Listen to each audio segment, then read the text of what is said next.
The leadership of Zimbabwe remains in limbo. What does the future hold for President Robert Mugabe and wife Grace? Zimbabwe's former colonial power urges restraint during the nation's ongoing political crisis. And a real robot fights enemies in the virtual world. Africa 54 starts right now.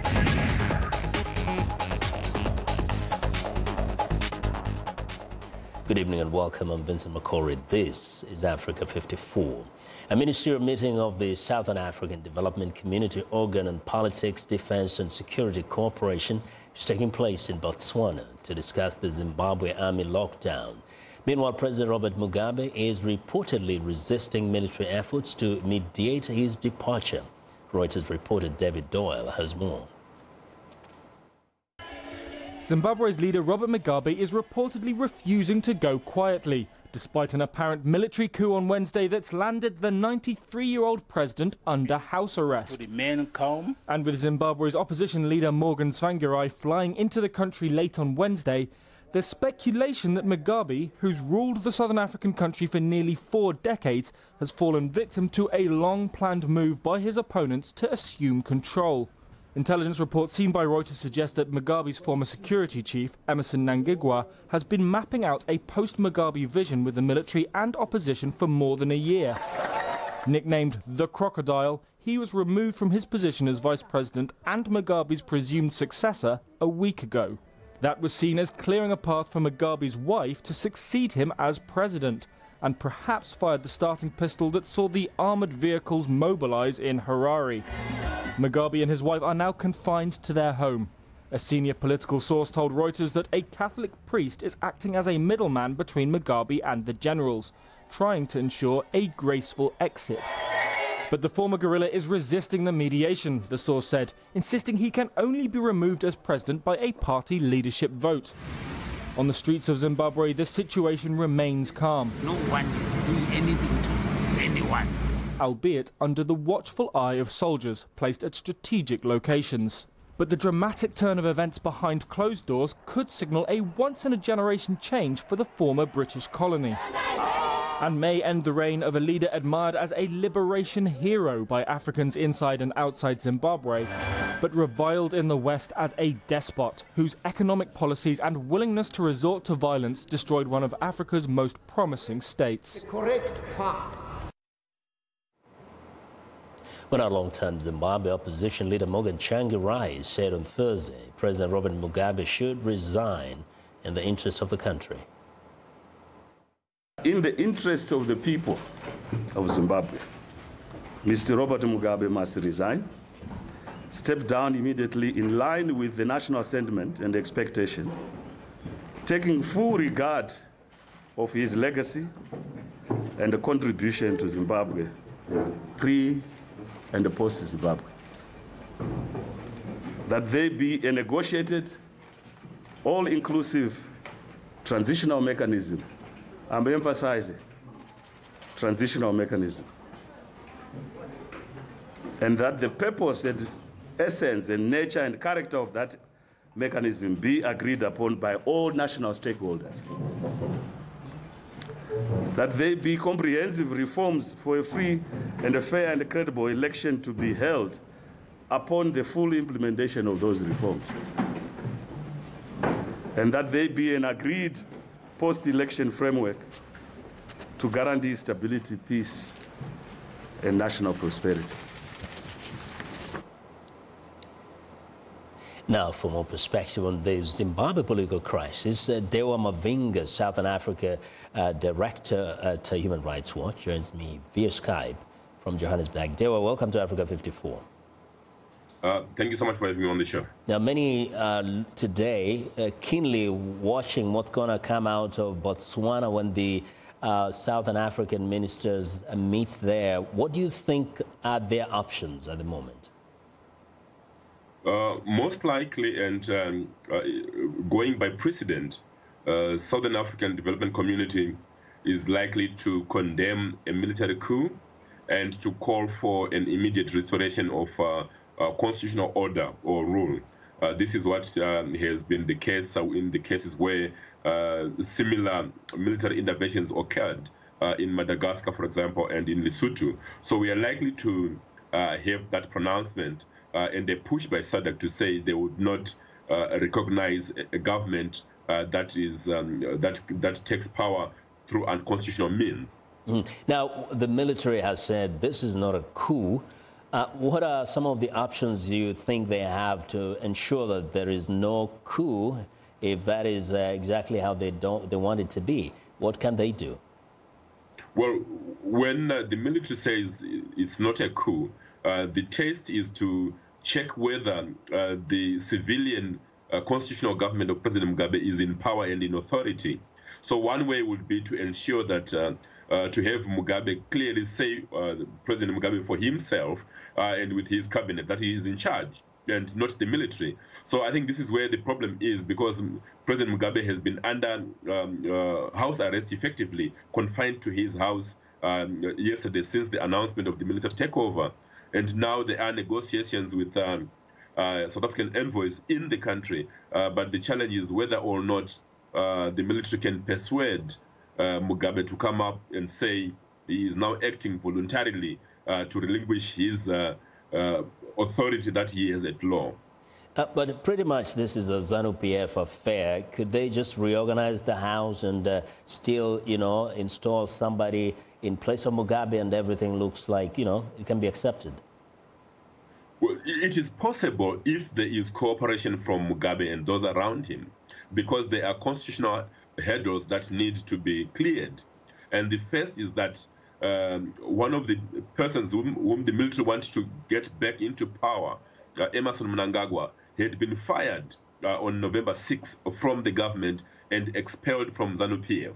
So what it means is that there needs to be a process to get Mnangagwa back into the government as deputy president, for example, and also into the party, so that it becomes constitutional. It is not possible to parachute someone who is not in government into leadership of the country without violating the constitution. Wow, quite a lot that we can expect to witness in the coming days. Thank you very much for your insights. My pleasure, thank you. Yeah, that's Dewa Mavinga, who is the Southern Africa Director for Human Rights Watch in Johannesburg, South Africa. Now, Britain, the former colonial power in Zimbabwe, has urged restraint following the apparent ouster of President Mugabe.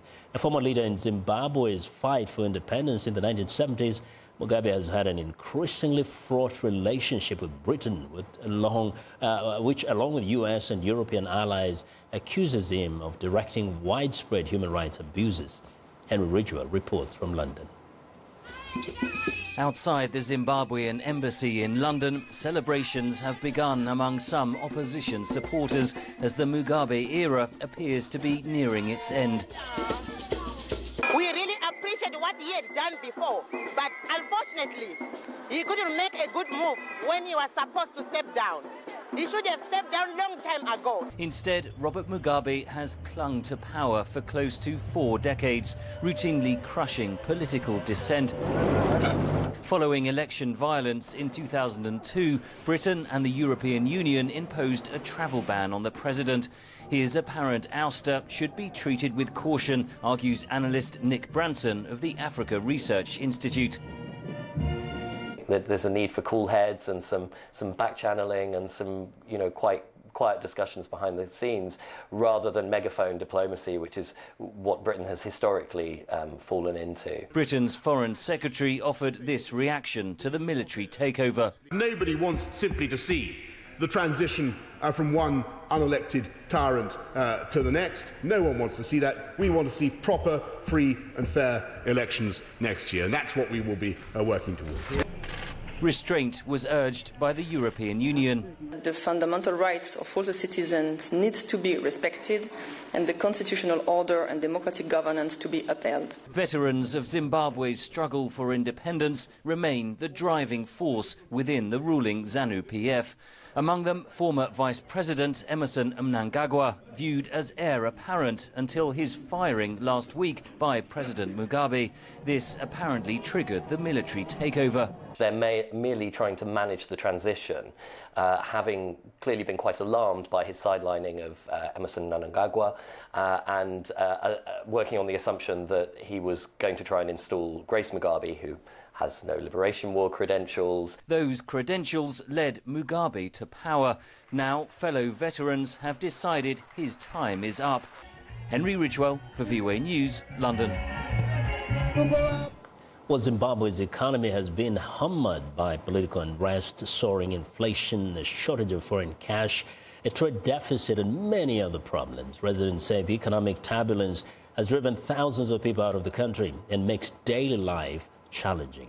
But an economic analyst says Zimbabwe has an educated workforce and a battered but functional infrastructure that could boost agricultural production and manufacturing and eventually bring a recovery. VOA's Jim Randall reports.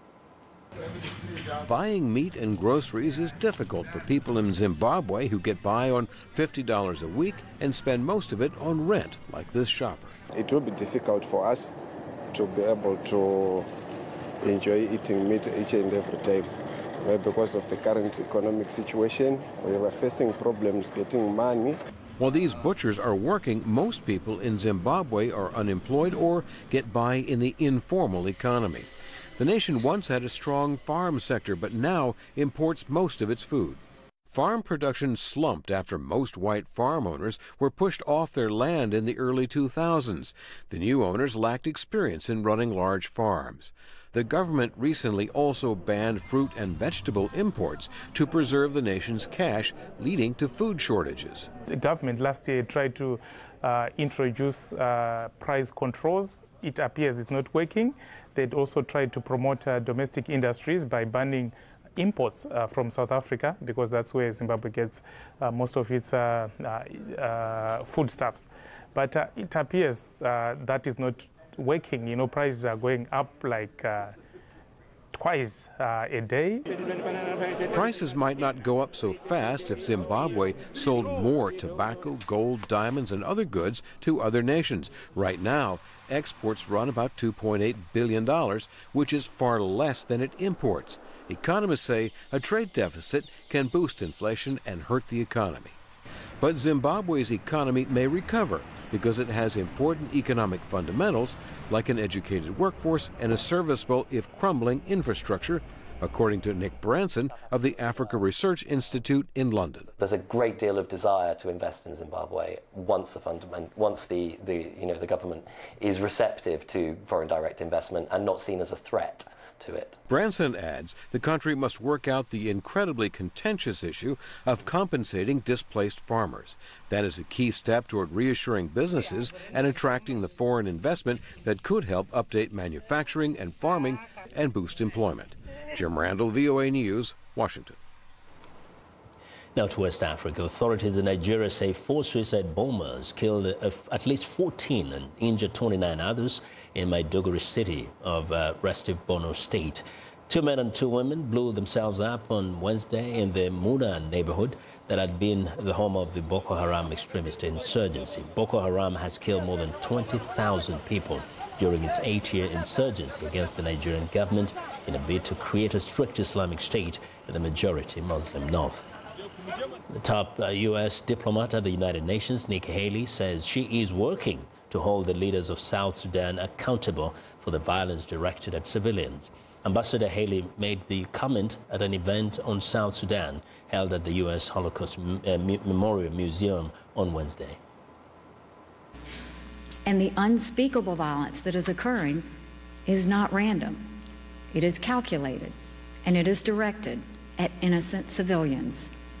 It is designed to convince women of their powerlessness, and it is designed to separate young boys from their parents and turn them into cold, remorseless killers. when Nick Haley was in South Sudan late last month to see firsthand the effects of the civil war on the civilian population. Well, I want to know what you think about Africa 54 and the stories we cover. Join the conversation on Facebook. The address is Africa 54. You're also streaming our show live on Facebook, so check us out and share our show with your friends. And check out our headlines 24/7 on voaafrica.com. Find me on Twitter at VOA Vince McCory. Now coming up, the global rise in people with diabetes. Stay with us.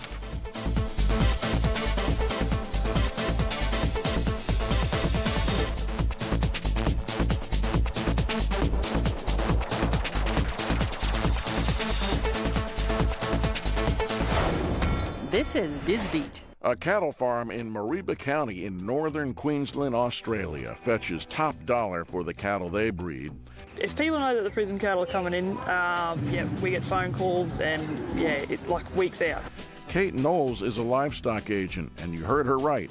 These are so-called prison cattle because prisoners at the Lotus Glen Correctional Center help raise the cattle as part of a training program to give inmates job skills.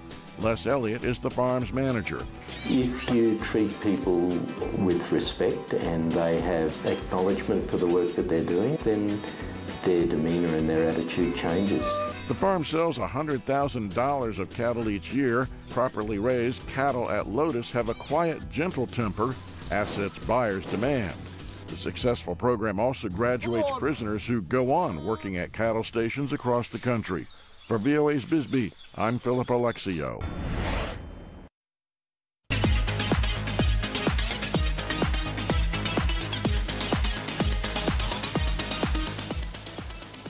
Welcome back to Africa 54. Dino Madu is on assignment. Now, in today's health reports, medical experts say the number of people living with diabetes has tripled since 2000. The majority of those affected have type 2 diabetes, which is linked to obesity and lack of exercise. The epidemic is spreading particularly fast in poorer countries as people adapt Western diets and urban lifestyles. And according to the International Diabetes Federation, 1 in 11 adults worldwide have the condition, which occurs when the amount of sugar in the blood is too high. The total number of people with diabetes is expected to reach 693 million by 2045 globally if current trends continue. The disease costs $850 billion a year, which reflects not only the cost of medicines, but also the management of a range of complications such as limb amputations and eye problems.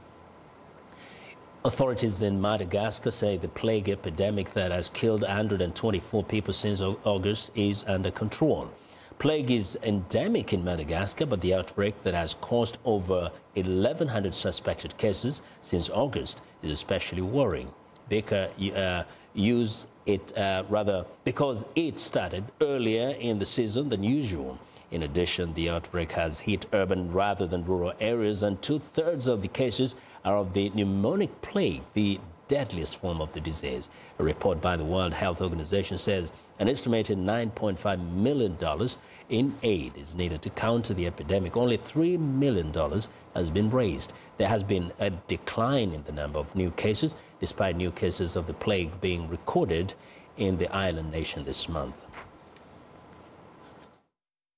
8 people are hospitalized here, including 1 new case and 7 older cases. Amongst these patients, 7 are under observation for pulmonary plague and 1 patient for bubonic plague.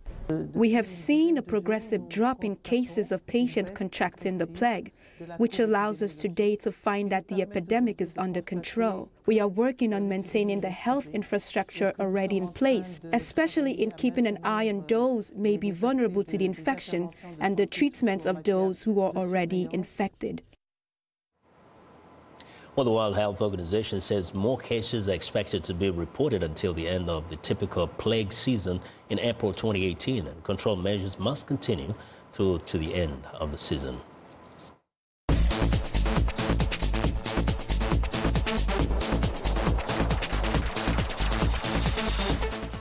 Well, some of the fastest growing economies are in Africa.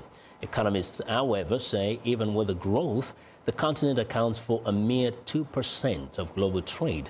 This is despite the fact that Africa is endowed with vast natural resources, increasing purchasing power, and a youthful labor force.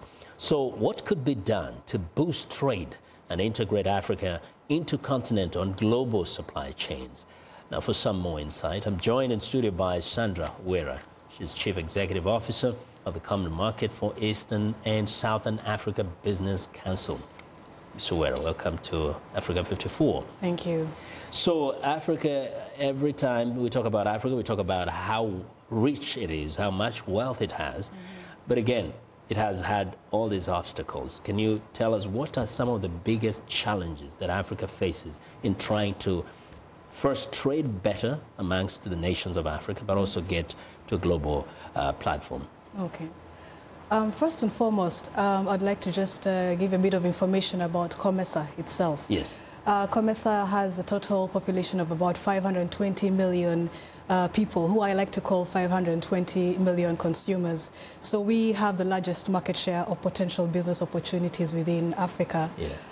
In terms of our global trade, in 2016, we had a global trade of about 94 billion US dollars, of which our total exports were at about 71 billion US dollars, and our total imports were about 125 billion US dollars. We have experienced a decline in terms of our trade, especially because of the decline of demand for traditional commodities within the international markets in terms of petroleum, ores, copper and copper ores, and oils. However, this has encouraged Africa itself to consider diversification into other product lines that are of a higher demand and have high value, high impact in the international market. So you will see that Africa's narrative is changing to look at aspects of transformation into the agro-industry sector, boosting capacity in the services sector, and even looking at new technologies that allow more impact within the rural areas and bring the rural market into the urban community, such as the mobile payment systems. However, just to narrow down our focus a bit, when you look at the supply chain systems within Africa, there is an increasing understanding that we cannot operate as silos as businesses. So the African farmer or trader today cannot work within their own small network and occupy a small domestic market share within their territories. It is increasingly understood that we have to work within clusters, and we must have form consortia that can allow us to meet the volumes and the demands and the quality and standards of potential buyers within the market. So what is happening today is that governments and private sector are putting together various mechanisms that can allow the small infant industries that have mushroomed over the past 20 years to come together and focus on meeting purchasing requirements of buyers within the region. Yeah, so some of these things, of course, do happen locally. I know there are things like societies, farmers' societies and all that. But to what extent, for example, in the COMESA region, are these policies being adopted region-wide so that farmers can actually tap into the combined wealth and the kind of rich resources of these countries and benefit from the purchasing power of the people? So the regional economic integration agenda is specifically focused on setting up trade facilitation instruments that can allow for freer movement of goods and services across the region. COMESA has actually set up quite a number of these instruments, such as the regional customs guarantee system. We're also looking at setting up a COMESA virtual trade facilitation system that allows for easy clearance of goods across the border and reduces aspects of time and cost to the consumer and also to the So does this also buyer. include tariff regimes and all that? Yes. To kind of harmonize regionally? Yes. In fact, what is happening today is that a lot of our regional policies have been taken into consideration nationally, and they're being domesticated. You see, at the end of the day, we cannot trade if we do not have regional harmonized standard requirements or regional policies that are responding to the interests of the business community at large. So as the COMESA Business Council, in fact, it's one of our key mandates to ensure that we provide an advocacy platform for businesses to respond to the various detrimental regulations that come up within the region, and to ensure that we're able to influence policy to speak the language of business so that we can trade freely. But to what extent are in a few minutes, people say that there's a lot of kind of a weak policy in terms of approaching some of those kind of activities as serious and priority issues of trade and economic development from governments? I would say that is not the case. I must inform you that today we have a number of transport and transit corridors across Africa. The Northern Corridor and the North-South Corridor has become more efficient because of the political will of 3 governments to actually come together to clear up most of the logistical aspects that have been there. Africa had the highest transport costs in the world. About 70% of those transport costs were transferred to the cost of a product to the consumer. Today, we're seeing goods reaching countries in the space of 5 days. We're seeing registration of products registration of businesses in some of these countries taking place in 24 hours. We're actually seeing more efficiency coming up in the African arena. In a few countries. And then flying across the continent is extremely expensive. It's cheaper sometimes to fly to Europe from an African country than to go to another country on the continent. But anyway, we'll talk a little bit more, maybe some other time. Thanks a lot for coming on and sharing this with us. Well, that's Sandra Wira, who is the Chief Executive Officer of the Common Market for Eastern and Southern Africa Business Council. Well, it's time now for a short break. Still to come on Africa 54. What do you get when you combine the worlds of virtual reality and robotics? We'll be right.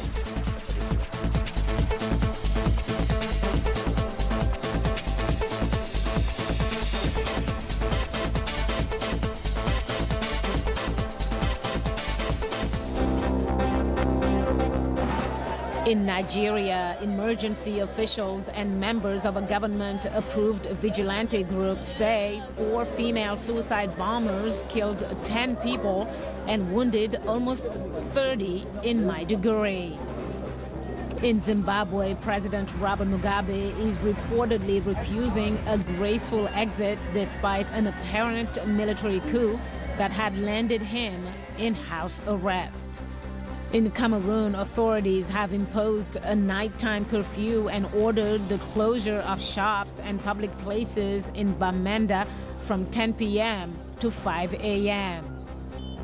And the Libyan currency has slipped to new record lows on the black market, forcing many to sell jewelry and foreign currency savings to avoid poverty.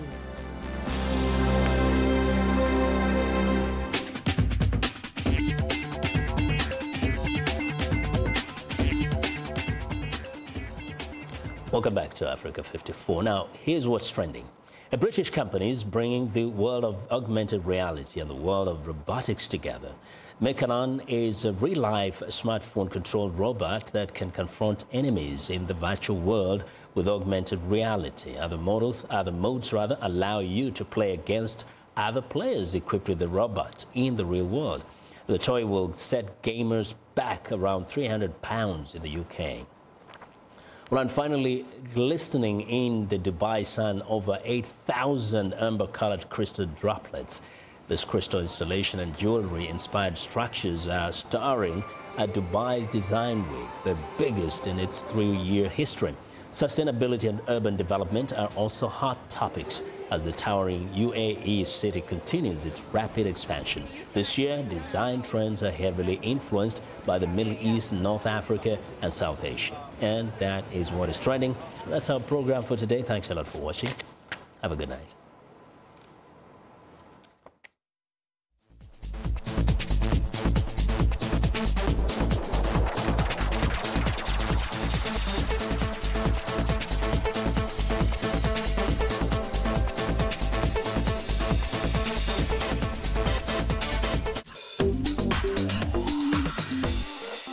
Welcome to English in a Minute. When something loses its original shape or form, it does not look very natural or comfortable. Bent out of shape. Hey, did you tell Greg about my dinner party? Yeah, I did. I thought he was invited. Well, now he's all bent out of shape because I didn't invite him. I'm sorry.